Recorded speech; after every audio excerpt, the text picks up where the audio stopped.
Otacílio Rangel Nascimento. Profissionalmente, professor de física na USP de São Carlos, professor doutor em física, né? E na doutrina, o divulgador da doutrina por excelência, né? Sempre aprendemos muito e ficamos felizes porque ele, morando em São Carlos, colabora conosco constantemente, vindo a Araraquara, vindo aqui à nossa casa, onde é recebido com todo o carinho, para nos auxiliar, para nos ensinar, porque aprendemos e temos aprendido ao longo do tempo muito, muitíssimo com o seu conhecimento, não é? E com certeza hoje não será diferente. Vamos dar continuidade a esse trabalho que ele se impôs de estudo deste livro e aprenderemos muito, como sempre acontece. Nós vamos... É autor do livro também, não é? Eu esqueço de falar do seu livro, Otacílio. Autor do livro, agora, Causas Primárias. Que beleza do Livro dos Espíritos, né? Daquela primeira parte do Livro dos Espíritos. Mas nós vamos envolvê-lo na nossa vibração mais fraterna, no nosso carinho, para que ele se sinta bem em nossa casa e possamos receber a lição que carinhosamente ele traz para nós nesta tarde. Otacílio, que Jesus te abençoe.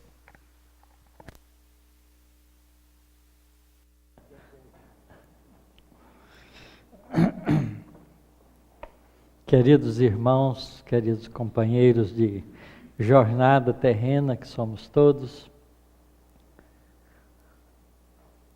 terrenautas, né? Vocês já viram essa palavra, terrenautas? Porque nós estamos viajando junto com a Terra. Que nós possamos abrir o nosso coração e deixar que Jesus se instale dentro de nós, para que a gente possa sentir esse amor de amigo que Ele sempre endereça a todos nós. Nós hoje vamos pegar a lição número 2 do livro Roteiro, que a gente está seguindo, no plano carnal. É uma lição muito interessante. Esse livro, ele tem uma estratégia que é muito bonita, que é de fazer a gente, mesmo estando no planeta Terra, a gente compreenda a grandeza da vida espiritual, mesmo internados, como nós estamos num corpo físico. Então, a primeira lição, ele já fala um pouco disso, né, da nossa posição do homem ante a vida. E agora ele vai falar para nós o que significa estar no planeta. Porque nós estamos no planeta de duas formas. Ou quando estamos encarnados, que é o nosso caso, e quando estamos desencarnados, que a gente não faz muita ideia, porque a gente ainda tem muita dificuldade em entender a vida espiritual. Apesar do esforço que os espíritos têm feito, né, através de médiuns responsáveis, sérios, trazendo informação do mundo espiritual, a nossa tendência é materializar o mundo espiritual, porque o nosso modelo, o nosso projeto é a vida terrena. A nossa percepção é a vida terrena. Então a gente acha que quando a gente for para o mundo espiritual, a gente vai ter a vida terrena lá no mundo espiritual. E a gente precisa mudar esse conceito. Vamos ver o que significa estar aqui. Isolado na concha milagrosa do corpo, o espírito está reduzido em suas percepções a limites que se fazem necessários. Então já está dizendo para nós que o corpo é um limite que a gente não faz ideia ainda do tamanho, da realidade do ser espiritual, mas é um limite necessário. A esfera sensorial funciona para ele a maneira de câmara abafadora. Quer dizer, o corpo é uma espécie de câmara abafadora da capacidade sensorial do espírito. Visão, audição, tato, padecem enormes restrições.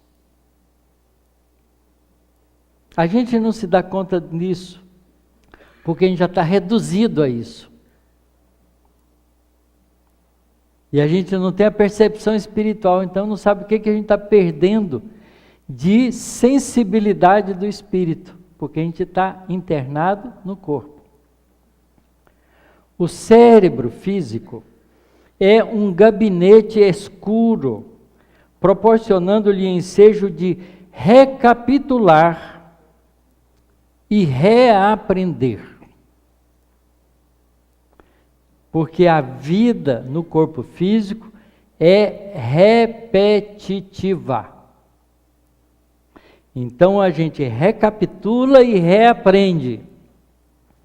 E o cérebro físico funciona como um gabinete escuro, porque o espírito tem muito mais do que o cérebro pode perceber.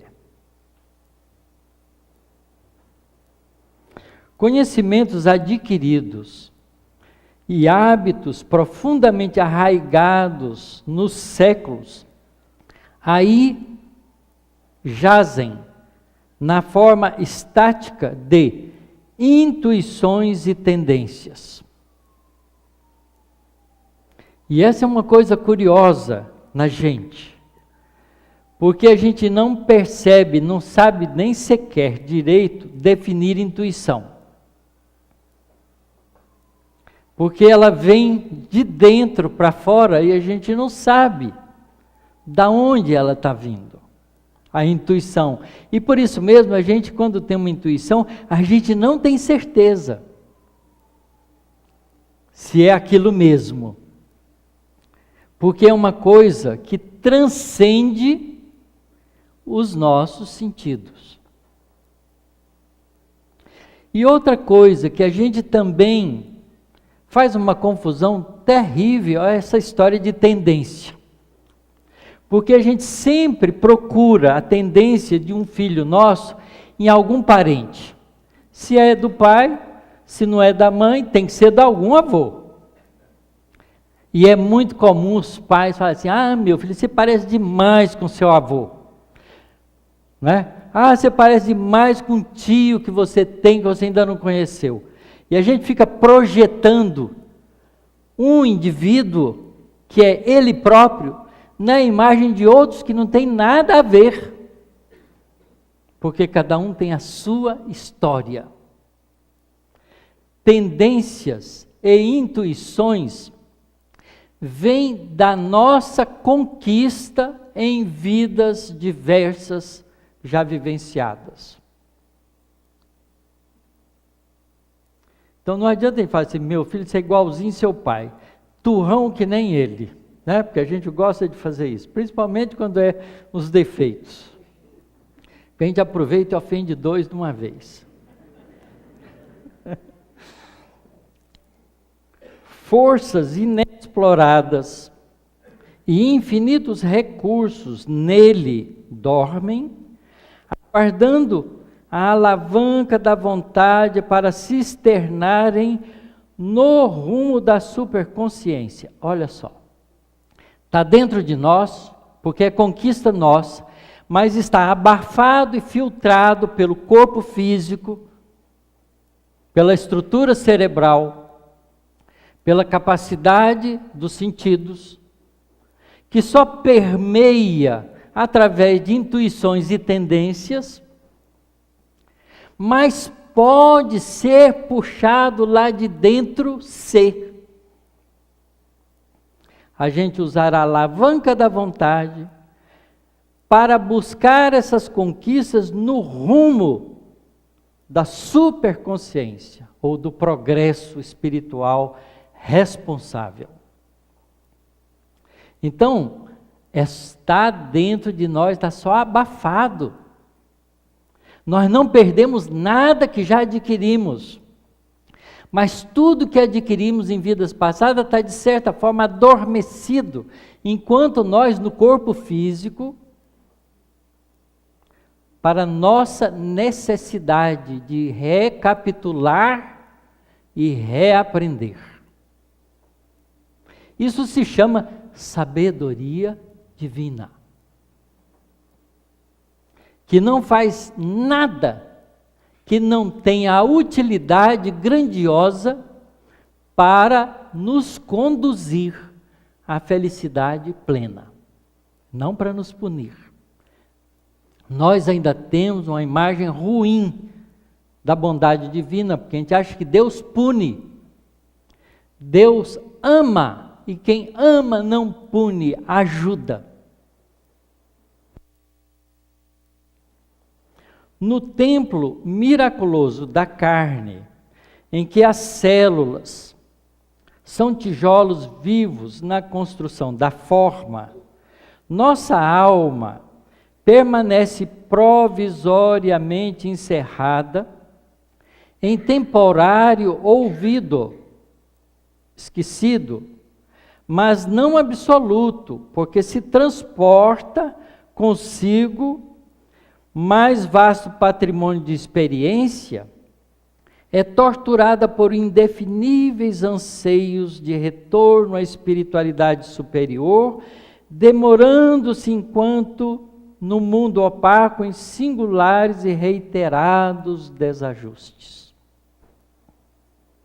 Imaginem o sacrifício de um espírito superior que nasce no corpo físico para nos ajudar aqui, sofrer essa redução por um tempo relativamente longo, 50, 60, 70 anos de vida, abrindo mão das suas conquistas já feitas, para, encerrado no corpo físico, fazer o melhor que pode por um grupo de pessoas ao qual ele está relacionado. Agora imaginem Jesus. Imaginem um espírito angelical que já goza da felicidade plena da convivência com o Pai Celestial, ter vindo entre nós, há 2000 anos atrás, se sujeitar a uma redução de recursos, porque o corpo impõe isso,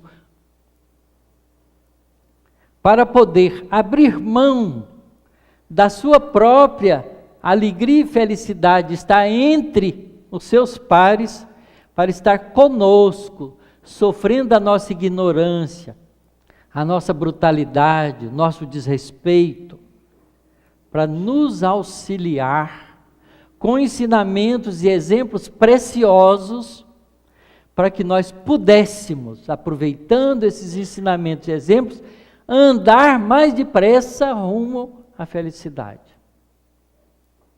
A gente não é capaz de perceber isso. A gente só imagina. Porque a nossa cabeça, o nosso pensamento permite fazer imaginações. Mas a gente não tem a noção aguda do sacrifício que isso representa. E é claro, quando um espírito assim vem ao corpo físico, para que não seja tão torturante a limitação do corpo, ele, porque já tem conquista e controle de si próprio, consegue em momentos convenientes se libertar parcialmente do corpo para descansar dele. Jesus sumia no meio do povo. Ninguém conhece direito a história de Jesus depois do nascimento até a fase adulta. A gente acha que ele ficou simplesmente trabalhando ali junto com a família, aprendendo a profissão de carpintaria com seu pai, José, e vivendo a vida simples de um casal simples, uma família simples, pura e simplesmente um espírito grandioso como Jesus. A gente goza parte de liberdade do corpo físico quando a gente dorme. E os espíritos superiores aproveitam a hora do sono para se recompor, ou para realizar tarefas que a gente ainda está longe de imaginar.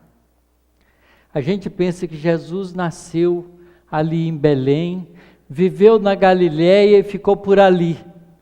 Jesus percorreu todo o nosso planeta, ajudando em todos os pontos da terra, todos os povos da época,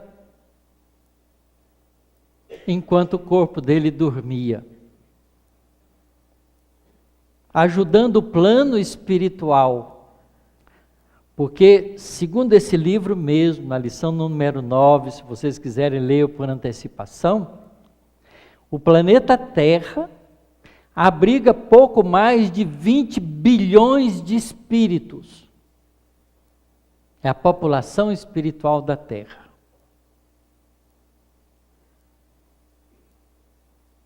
Então, se naquela época tinha muito menos gente reencarnado, o plano espiritual pululava de gente, porque espírito é gente, e a gente é espírito. E Jesus realizava tarefas no mundo espiritual, e podia aproveitar enquanto na Galiléia era noite, em outras partes do mundo era dia. E ele podia se locomover, se quiser, levando inclusive o próprio corpo, porque ele tinha capacidade espiritual para isso, e realizar tarefas em outros lugares. A gente não conhece a história de Jesus enquanto esteve conosco. A gente conhece uma parcela só. Mas no mundo espiritual a gente vai aprender isso melhor. Dentro da grade dos sentidos fisiológicos, porém, o espírito recebe gloriosas oportunidades de trabalho no labor de autossuperação. Então, o que nós viemos fazer aqui? Porque nascemos no corpo físico? Para nós realizarmos a nossa autossuperação no trabalho. Sob as contrições naturais do plano físico, é obrigado a lapidar-se por dentro, a consolidar qualidades que o santificam e, sobretudo, a estender-se e a dilatar-se em influência, pavimentando o caminho da própria elevação. A gente esquece disso, que cada um de nós exerce influência num grupo à nossa volta. E quanto mais a gente dilatar a nossa capacidade de autossuperação, mais influência a gente vai exercendo em outras criaturas. E se essa influenciação é positiva, ponto para nós. Mas se é negativa, compromisso para nós. Vocês pensam que não é uma responsabilidade grandiosa subir aqui e falar é enorme. Eu tenho consciência disso. A Leia tem consciência disso. A gente sabe a importância que isso tem, mas que se for mal utilizado, representa o grande tombo, queda, que a gente está fazendo para si próprio. Por isso, transmitir ideias que não sejam boas é um risco gravíssimo. Porque é um compromisso dilatado do tamanho da influência que você pode exercer. Mas isso não vale para quem aparece, vale para qualquer um, porque não existe ninguém que não apareça. Às vezes você pensa que está sozinho em sua casa e tem 4, 5 espíritos junto de você. E tudo que você faz, pensa e sente, eles podem participar. Porque se eles estão lá, é porque se afinizam com você. E o que você faz tem influência neles. E obviamente que essa influência é recíproca, é uma avenida de 2 mãos. Porque também eles influenciam a nossa vida. Muito mais do que nós imaginamos, como diz o Livro dos Espíritos, respondendo uma pergunta que Kardec faz aos espíritos, se os espíritos influenciam em nossa vida. Ele diz, muito mais do que imaginais. Às vezes, há circunstâncias que eles estão ditando o seu comportamento. Porque você se deixa levar. Aliás, tem muita gente que é assim. Não toma nenhuma decisão sem ouvir a opinião alheia. Né? Porque quer dividir a responsabilidade com os outros. Por isso é sério esse negócio de dar conselho. Né? Às vezes de dar conselho, a pessoa faz dar errado, faz, viu? Foi culpa do fulano, ele que me aconselhou a fazer isso. Não é culpa de quem fez, é culpa de quem falou. É cômodo. Mas é culpa de quem fez e de quem falou. Porque quem falou deu uma informação, e quem fez aceitou a informação e realizou. Então isso se chama responsabilidade compartilhada. Faz parte do código, né, civil espiritual. Então a gente pode pavimentar o caminho da própria elevação, ampliando, consolidando qualidades que santificam e que podem se estender e dilatar, influenciando outros. Aprisionado no castelo corpóreo, os sentidos são exíguas frestas de luz, possibilitando-lhe observações convenientemente dosadas, a fim de que valorize no máximo seus recursos no espaço e no tempo. Quer dizer, há uma razão para que nós, no corpo físico, tenhamos os nossos sentidos espirituais limitados pelos sentidos físicos, que viram frestas, não aberturas, frestas de luz, para dosar em nós os recursos que nós precisamos para a realização da autossuperação. Na existência carnal, encontra multiplicados meios de exercício e luta para a aquisição e fixação dos dons de que necessita para respirar em mais altos climas.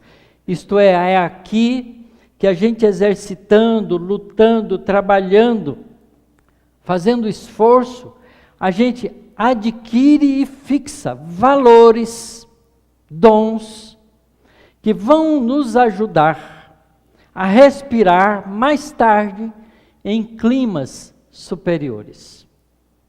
Então, é na Terra que se conquista, no corpo físico, de forma definitiva, os valores da alma. Pela necessidade, Emmanuel gosta muito de fazer comparação para ajudar a gente a entender. Pela necessidade, o verme se arrasta das profundezas para a luz. Pela necessidade, a abelha se transporta a enormes distâncias à procura de flores que lhe garantam o fabrico do mel. Assim também, pela necessidade de sublimação, o espírito atravessa extensos túneis de sombra na terra, de modo a estender os poderes que lhe são peculiares. Sofrendo limitações, improvisa novos meios para a subida aos cimos da luz, marcando a própria senda com sinais de uma compreensão mais nobre do quadro em que sonha e se agita. Quer dizer, ajuda a gente a fazer o exercício do desenvolvimento da nossa capacidade de realização. É curioso, e é assim mesmo. Eu andei algum tempo no metrô de São Paulo, porque teve um tempo que fiz um trabalho lá em Santo André, tinha que pegar o metrô e pegar trem para ir até Santo André. E era curioso, porque a gente tinha algumas pessoas que entravam dentro dos vagões do trem ou do metrô para sobreviver. Anteontem mesmo experimentei, tive que andar de metrô em São Paulo.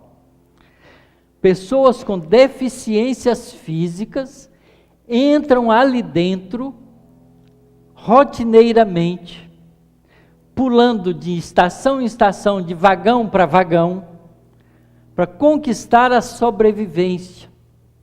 E me lembro de um indivíduo sem as duas pernas, que usava como meio de locomoção um skate.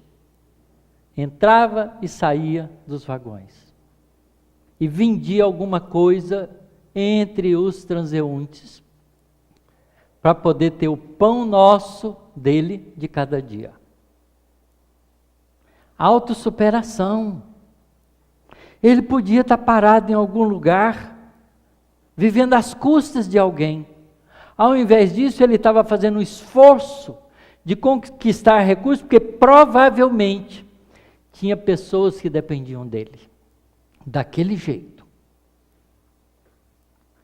Então, o corpo físico permite esses exercícios de crescimento.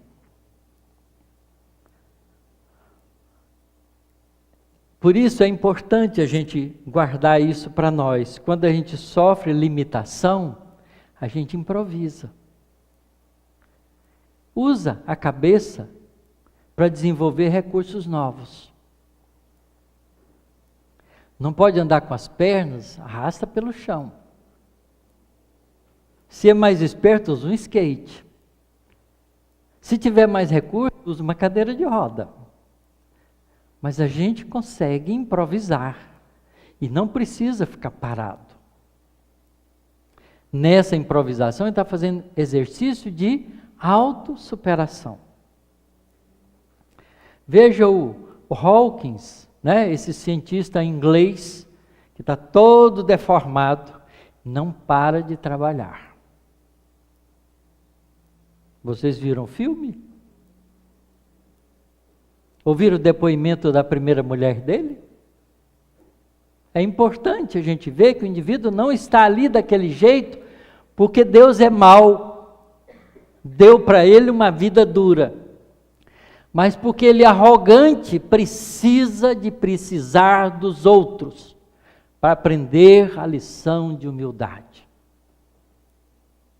Porque é muito comum a gente desenvolver valores e achar que é melhor do que os outros.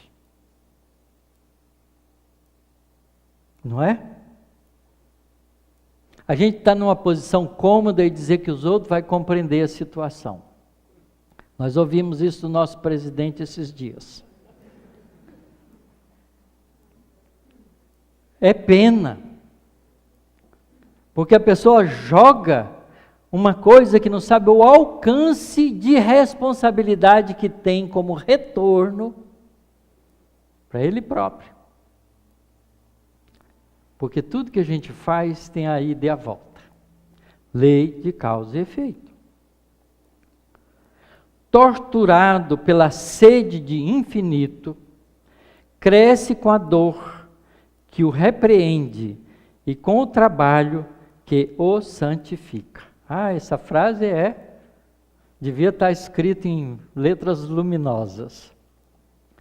Torturado pela sede de infinito. Quem não quer liberdade? Não quer poder se expandir? Não quer poder conhecer tudo? Ir aonde quiser? Olha para o céu, a gente se sente limitado aqui. Se a gente pudesse sair, não seria maravilhoso? Quando a gente olha o mar, dá uma sensação de infinito para a gente, mas é ao mesmo tempo de limitado, porque a gente não pode sair por aí. Imagine se a gente pudesse andar sobre as águas. Que liberdade a gente não ganharia. E o homem tenta superar isso inventando barcos, esquis aquáticos, não é? Pranchas de surf. E a gente vai improvisando com a inteligência. Mas a gente cresce com a dor que repreende a gente pelos nossos equívocos cometidos e com o trabalho que a gente desenvolve para resolver esses equívocos e dar passos adiante. E esse trabalho nos santifica. As faculdades sensoriais são insignificantes résteas de claridade, descerrando-lhe leves notícias do prodigioso reino da luz. Ai, que vontade de ser espírito livre. Imagina quais seriam as faculdades espirituais que nós temos e que estão tapados, abafados, contidos pelo corpo físico. Quando a gente morre de morte natural, sem problemas de consciência, é uma verdadeira libertação. Caso contrário, continua na prisão, porque morrer com consciência pesada, com problemas mal resolvidos, com as angústias que nos infernizam os nossos estados emocionais, a gente passa para o mundo espiritual obnubilado pelo problema da consciência e continuamos sofrendo do mesmo jeito que sofríamos aqui. Criamos para nós, em continuidade, no mundo espiritual, um ambiente de sofrimento, que nós conhecemos pela descrição dos espíritos como nome de umbrais. Somos nós que criamos. Do mesmo jeito que as colônias espirituais superiores que nos abrigam, nós podemos ir para lá porque estamos em consonância com essas colônias espirituais de crescimento. E a gente vai para o lugar específico que a gente constrói para a gente mesmo. Então, as faculdades sensoriais que a gente tem aqui, mostradas como réstias, pequenos fachos, frestas de claridade, são ampliadas, porque são descerradas do corpo físico e adquiridas de volta pelo Espírito, mostrando um prodigioso reino de luz para nós. Nós somos espíritos. Estamos homens e mulheres. Essa consciência espiritual em nós tem que ficar cada vez mais aguda, para que a gente possa utilizar a vida física da melhor forma possível para o nosso crescimento definitivo, que não é conquistas terrenas, que são conquistas da alma. Ter um bom emprego não é coisa importante. Importante é o que você vai fazer com um bom emprego. Ter um mau emprego não é importante ou desimportante, porque importante é o que você faz com ele. Porque tudo isso aqui é transitório, é temporário, dura o tempo do corpo. Mas pode se prolongar no mundo espiritual se você se escraviza a isso. Se você coloca o seu sentimento nisso. E vicia o seu sentimento com reclamações e com lamentações e com lamúrias e cria psicologicamente um estado mental doentio, que é da alma. E vai com a alma para onde ela for. Mesmo no mundo espiritual. E quando sabe utilizar as sombras do palácio corporal, que o aprisiona temporariamente no desenvolvimento de suas faculdades divinas, meditando e agindo no bem, pouco a pouco tece as asas de amor e sabedoria, com que mais tarde desferirá venturosamente os voos sublimes e supremos na direção da eternidade. Não é uma lição linda? Não é um roteiro de atitudes, de comportamento? A gente já pensou no corpo físico como um limitador do espírito? A gente nem pensa nisso, porque a gente já está tão acostumado com as limitações que a gente acha que é só isso mesmo. Não é? E a gente fica disputando frestas de luz. Porque não precisa disputar frestas de luz. Os nossos sentidos, no corpo físico, só deterioram. A gente tem que usar óculos, vai ficando velho. Vai ficando ruim do ouvido, né? Tem que falar 2, 3 vezes para a gente entender o que foi falado. A gente vai envelhecendo, vai perdendo a capacidade de memória. Porque isso é do corpo. São as células biológicas que vão ficando fragilizadas. Que é um processo curioso biológico que é muito interessante. Quanto mais uma célula se reproduz, mais chance ela tem de fazer erro biológico no processo genético. E o envelhecimento vem daí. O nosso corpo inteiro, a menos das células nervosas, a cada 7 anos é novo. Mas é novo, oriundo do velho. Portanto, ele vem já com alguns defeitos. Por causa da reprodução. A cada 7 anos. Todas as células do nosso corpo, menos as nervosas, são outras. Outras. Ainda bem que é assim, né? A gente corta o dedo, logo células novas se reproduzem ali, conserta o corte, cicatriza. Você faz uma cirurgia, corta, abre, costura lá, dá um jeitinho, as células trabalham rapidamente, junta de novo, faz outras células novas, cicatriza. Não é? A gente vai mantendo a vida. Mas isso dura um período que não é muito longo na medida do espírito. Dura a vida do corpo físico. Então, não adianta, a gente ganhou um corpo no processo de nascimento 0 bala, né? Novinho em folha. E vai se viver até o fim da vida com velhice, vai devolvê-lo todo estragadinho. Né?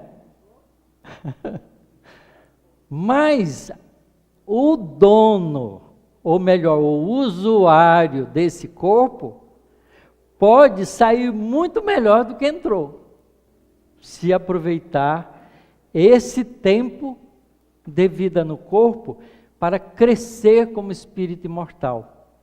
Porque o espírito é que é permanente. As conquistas que a gente faz são do espírito, não são do corpo. O corpo é uma instrumentalidade que limita o espírito para que ele aprenda a utilizar as faculdades espirituais num potencial crescente cada vez de forma melhor. Porque senão seria desastroso. Imagina se a gente tivesse os poderes de um espírito superior com a mente tacanha e mesquinha que a gente vive o dia a dia. Faria grandes males. E a sabedoria divina, por necessidade, põe os limites para a gente ir aprendendo a usar devagar. É o que a gente faz com as nossas crianças quando a gente educa. Não é a mesma coisa. É um paralelo perfeito.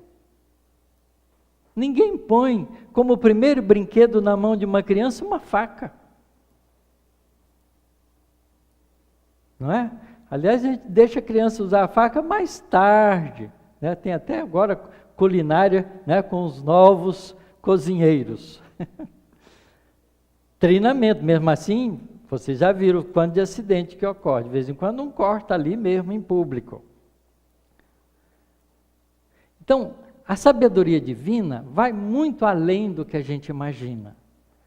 E se a vida está estruturada dessa forma, é porque essa é a melhor forma do espírito sair da posição de simples ignorante e alcançar um dia a angelitude.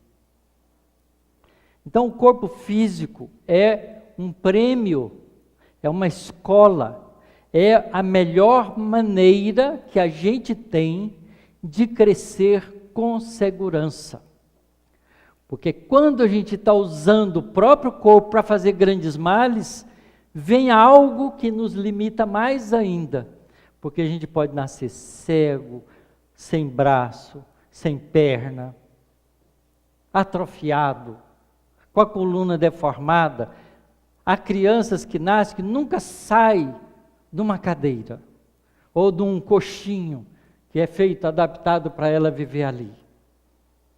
A gente não sabe qual espírito está ali, qual é a história pregressa dela, quais foram os abusos que ele exerceu sobre as leis espirituais, que o levou a ser contido, para não continuar criando sofrimento para si próprio e para os outros. Porque a misericórdia divina faz isso com a gente. Porque Deus é amor. A gente morre de dó de ver a criancinha daquele jeito. Porque a gente está vendo só o corpo, não está vendo o espírito, ainda bem. Porque se a gente visse o espírito, a gente corria as léguas dele. A mãe não o acalentaria. Tal monstrinho espiritual que está ali. Porque a gente chega a ser monstrinho espiritual. Há pessoas presas na cadeia que matou mais de 50 pessoas e acham que matar mais um não tem importância nenhuma. Não é? E esses grandes líderes que promoveram guerras atrozes, matando milhões de pessoas. Como é que conserta uma coisa dessa? Senão com o corpo físico, nas limitações necessárias. Então, quando a gente tem um corpo físico perfeito, as nossas limitações estão dentro daquilo que é o melhor. Porque a gente não criou compromissos mais graves. Porque se a gente tem compromissos mais graves, a gente tem que ser limitado mais para não continuar fazendo isso. Então, não reclamem da dor de cabeça. Não reclamem de qualquer mal-estar ou inconveniência. Porque esse é o melhor que você tem e é o melhor para o seu progresso. Porque Deus é amor. E o corpo físico é um instrumento de crescimento espiritual. Não é para embelezar a nossa aparência, porque nós precisamos da beleza espiritual. fazer um sacrifício grandioso para fazer uma cirurgia, para melhorar isso ou aquilo, a gente até faz, mas e o esforço para melhorar o orgulho, para melhorar o egoísmo, para melhorar a vaidade? Essa a gente não faz e nem quer pagar nada por isso. Porque a gente ainda está tão limitado no corpo que a gente esquece que a gente é espírito. Caiu o cabelo? Não se preocupe, na próxima encarnação você ganha um corpo com cabelo. Vai gastar dinheiro com peruca, usa esse dinheiro para outra coisa. Compra um litro de leite para alguém que está com fome. Vai mudar alguma coisa em você? Não vai mudar nada. Não é? Mas a gente é preocupado muito mais com a forma do que com o conteúdo. Essa lição vem mostrar para a gente que a forma está na medida certa para cada um de nós. A gente precisa melhorar o conteúdo, porque a forma vai melhorando de acordo com a melhora do conteúdo. Essa é a grande conquista. Mesmo assim, os espíritos superiores que podiam nascer com um corpo maravilhoso, não querem dar mau exemplo. E não querem criar inveja em ninguém. Então pede um corpo simplório. Às vezes até feio, para não criar problemas maiores. Porque se o indivíduo é bom e bonito, ai meu Deus, só dá dor de cabeça. Não é? É estratégia. Os espíritos superiores, quando reencarnam entre nós, usam de estratégia. Porque eles já têm consciência clara de que é temporário, isso é só por um pouco tempo, depois volta a forma espiritual dele, reluzente como ele já está. E é isso que a gente não percebe, porque a nossa visão do mundo espiritual ainda é pequena. Esse esforço grandioso que os espíritos têm feito, de escrever para nós, contando como é que é o mundo espiritual, é para ver se estimula a gente a incorporar na nossa conduta interior a evolução espiritual, não a evolução física. A gente cuida do corpo como o carro primoroso, que nos vai conduzir a essa estação de luz mais tarde. Mas nem mais nem menos do que isso. Porque a gente é responsável pelo corpo. Mas também não precisa exagerar. Não precisa ficar brilhando o carro todo dia, né? Tem gente que tem mania, brilha o carro todo dia. Mas não brilha a alma nem um dia. É boa a lição, muito boa. Emmanuel tem uns livros que são fabulosos. Né? Pensamento e Vida é um deles, Roteiro é um deles. Né? Tem vários, que vão nos mostrando devagarinho esse entendimento que a gente precisa ter de nós mesmos. Porque estudo é estudo de nós mesmos. Isso faz parte do conhecimento de si próprio. E a gente está aqui fazendo isso. Nós somos companheiros de busca desses valores. Não basta vir na casa espírita para ficar livre do problema obsessivo. Porque a gente pode ficar parcialmente livre dele temporariamente. Mas se a gente não mudou de conduta, vai arranjar outros. É como espantar a mosca da ferida, sem cuidar da ferida. Outras moscas vão vir. Porque a ferida continua aberta. Então, a gente busca, né, os valores espirituais, o ambiente espiritual, com o propósito de autossuperação, com o propósito de crescimento. Porque a lei de causa e efeito nos dá as benesses em função das nossas ações. E se a gente não mudar as nossas ações, não há mudança de retorno. A gente continua na mesma, só prolongando as nossas dificuldades. Porque a gente não muda o nosso estado emocional, a gente sai ali, qualquer provocação a gente está brigando de novo. E numa briga que a gente perde o controle emocional, a gente pode matar outra vez, pode prejudicar. Há muitas pessoas nos presídios que não são criminosos. Estão lá porque cometeram um delito por insanidade momentânea, por falta de autocontrole. Agora, é difícil fazer autocontrole? É claro que é. Porque a gente tem que parar de olhar os outros e olhar para a gente. E ficar se perguntando, meu Deus, estou fazendo certo? Precisava ser assim? Precisava dar uma resposta desse tipo? Não podia ter paciência com a ignorância do outro? Podia. Conta até 10, até 100, até 1000, até quanto for preciso. E esse exercício é difícil de fazer, porque a gente não começa. E a gente não é persistente, né? Basta falar, né, dos regimes, né? A gente só começa regime na segunda-feira, né? Mas a gente sai do regime logo, a gente não aguenta, a gente tem disciplina. Estou acompanhando um companheiro, né, que era desse tamanho, fez cirurgia bariátrica para poder emagrecer. Coitado. Porque a cirurgia foi fichinha. O sofrimento vem depois.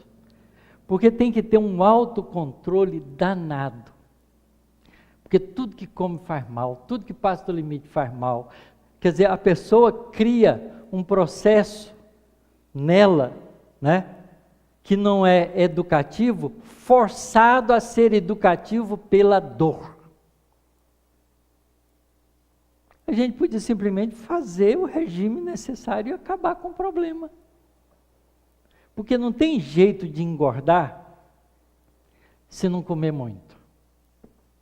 Vocês querem uma prova disso? Vocês assistiram Pelados e Largados? Todo mundo no Pelados e Largados emagrece. Porque não tem o que comer. Eles têm que se virar para comer o que tem por ali. Não é? Emagrece 10, 12, 15 quilos em 21 dias. É um programa ilustrativo para a gente quando olha com o olho de análise e transforma aquilo em ensinamento de vida. Chegam as pessoas toda redondinha lá, né, e sai assim um palito, porque tem que comer lagartixa, comer frutinha, comer matinho, né, comer uma vez a cada 4, 5 dias e um pouquinho de nada. Então a gente tem um controle para as coisas. Às vezes a pessoa fala, mas a pessoa tem uma enfermidade. Mas tem uma enfermidade por causa do descontrole. Porque se a gente cuida da enfermidade e faz o controle, se não entrar mais do que precisa, não tem jeito de engordar. Mas isso vale para qualquer atitude nossa, em qualquer tipo de comportamento. Os comportamentos psicológicos são iguais. É a mesma coisa. Se conter para não dar uma resposta, é autoeducação. Não é? Mas a gente se auto-justifica, porque a gente diz assim, mas ele não tinha direito de fazer isso comigo. Não tinha direito, mas fez, e daí? Isso não te dá o direito de ser igual a ele e fazer igual. A gente acha que porque ele errou, a gente passa a ter direito de errar. O erro do outro justifica o nosso. Um absurdo. Não tem lógica nenhuma. Mas no momento da raiva, esses são os argumentos que a gente usa para se safar da responsabilidade, como se fosse possível, porque não tem jeito de se safar da responsabilidade. Lei de causa e efeito, lei divina, é precisa, é até o último ceitil, como ensina Jesus. Então nós estamos no corpo e temos que aproveitar isso. Temos que aproveitar essa vantagem maravilhosa concedida por Deus a nós para a autossuperação. Façamos isso quanto antes, para sermos mais felizes o quanto antes. e façamos junto, porque junto é mais fácil do que sozinho. Muito obrigado pela paciência de vocês.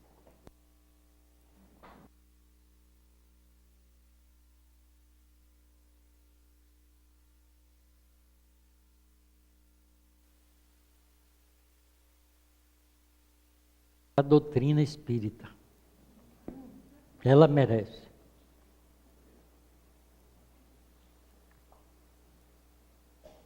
Eu me lembrei de um espírita muito antigo, lá pela década de 50, Anselmo Gomes, e ele era português, e ele falava: ao que nada vale, lhe damos tudo, e ao que tudo vale, não lhe damos nada.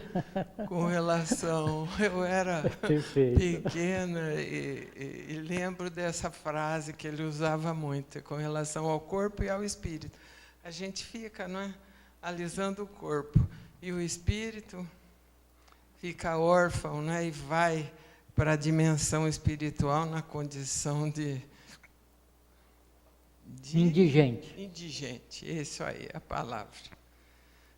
Que lição preciosa, não é? Recebemos hoje, dentro, assim, eu acho muito bom, porque essa simplicidade, e a gente vai acompanhando os raciocínios e utilizando para nós aquilo que é importante, os raciocínios todos que são feitos aí, como os espíritos amigos trazem lições, né? E que a gente não aproveita. A gente lê, até acha bonito às vezes, e passou, não usa, não é? Para o nosso dia a dia, para melhorar as nossas atitudes, a nossa postura, né? Então, uma lição como essa, de repente, nos acorda para as nossas necessidades. Eu tenho certeza que cada um de nós vai sair daqui hoje com uma outra postura, com uma outra cabeça, dando valor àquilo que realmente tem valor. E não se preocupando tanto, não é, com aquilo que é perecível. O nosso corpo é importante, como o Tarsilo falou, mas não demais, né? Ô Tarsilo, muito obrigada. Que Deus te abençoe, te ilumine com bastante saúde, bastante energia para continuar nesse trabalho belíssimo que você faz de divulgação dos ensinamentos espíritas e do Evangelho, né? Vamos orar, agradecendo a Deus, o nosso Pai, a Jesus, o nosso Mestre, por lições tão benéficas, né, como essas que a cada semana temos recebido aqui. Vocês perceberam? Basta que a gente venha, né? O trabalho é vir, porque vindo a gente recebe uma lição extraordinária. Toda semana, né? Oxalá fizéssemos, né, lá fora, na semana, aquilo que a gente recebe aqui a cada sábado, né? Mas vamos orar.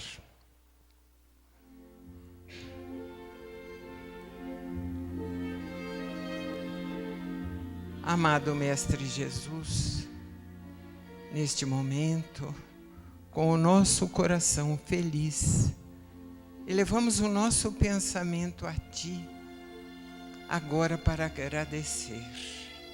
Ah, Mestre Jesus, como temos que agradecer. Buscamos sempre em Ti o amparo de que necessitamos. E constantemente esse amparo se faz em nossas vidas. Este amparo se concretiza na vida de cada um de nós, a cada passo, a cada situação. E raciocinamos quanto à necessidade que temos de melhorar, Mestre Jesus, de buscarmos a perfeição e até a felicidade, porque foi para isso que fomos criados, para conquistar a felicidade da sublimação espiritual.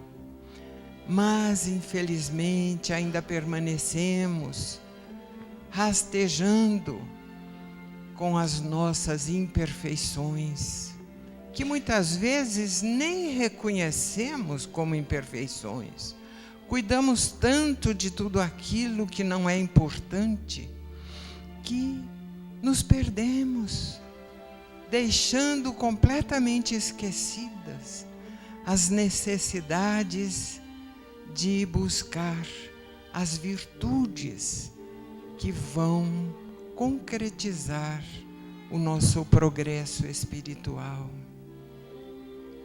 Ah, Mestre Jesus, que não nos percamos no caminho, que possamos buscar a parte mais importante das nossas vidas como encarnados, que possamos ter em nossas mentes o objetivo principal, cuidando do nosso progresso espiritual, através das atitudes menores, de tudo aquilo que fazemos no dia a dia de nossas vidas.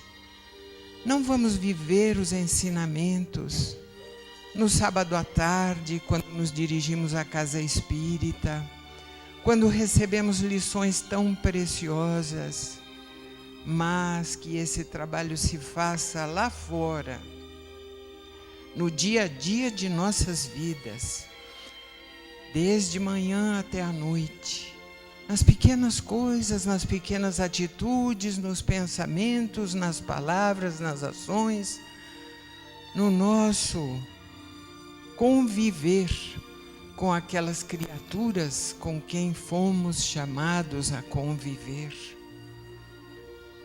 É ali, Mestre Jesus, que aprendemos a modificar pensamentos, atitudes, palavras, ações.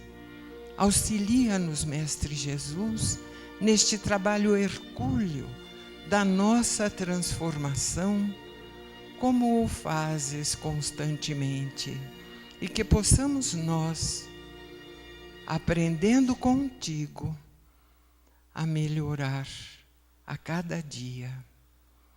Abençoa, Mestre Jesus, a cada um de nós que aqui está, com bênçãos de paz, serenidade, alegria de viver, saúde física, equilíbrio espiritual, bom ânimo, perseverança, compreensão. Abençoa também nossos lares, nossos entes queridos, nossos familiares. Abençoa, Mestre Jesus, a toda a humanidade, ainda tão sofredora, distante dos teus ensinamentos. Abençoa até aqueles que, distanciados de ti, ainda nem sequer te conhecem. E que neste instante, Mestre Jesus, de bênçãos e de benefícios, possamos orar contigo, levando a Deus, o nosso Pai, a prece que nos ensinastes. Que fluidos benéficos nos envolvam a todos neste momento em que, com humildade e fé, dizemos de todo o nosso coração: Pai nosso que estás nos céus, santificado, Senhor, seja o teu nome. Venha a nós o teu reino. Seja feita a tua vontade, assim na terra como nos céus. O pão nosso de cada dia, dá-nos hoje, Senhor. Perdoa, Pai, nossas dívidas, assim como perdoamos aos nossos devedores. E não nos deixes cair em tentação, mas livra-nos, Senhor, de todo o mal, pois teu é o reino, o poder e a glória para todo o sempre. Que assim seja, Senhor, que assim seja.